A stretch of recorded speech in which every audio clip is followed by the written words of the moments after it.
you doing? All right, what's going on?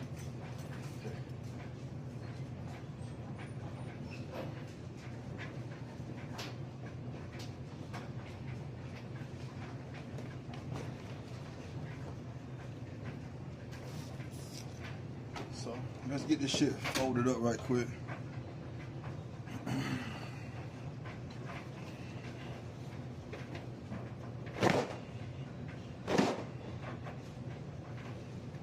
If you ain't got no iron, you got to kind of got to fold them right when they get out the dryer. If you ain't got an iron with you, I don't have an iron with me. I see a lot of female truck drivers carrying irons, but I don't carry one with me. So I try to fold mine right out the dryer.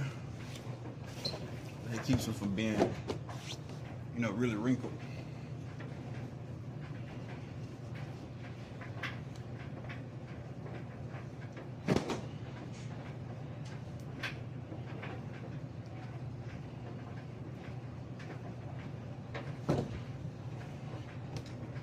So that's what I be doing.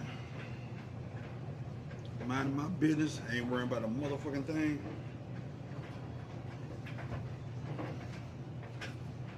And I ain't saying I'm perfect. I just don't be worried about the shit. People want you to worry about the problems that they cause. I don't worry about them. You caused it, you started it, you fucking deal with it. Just like that.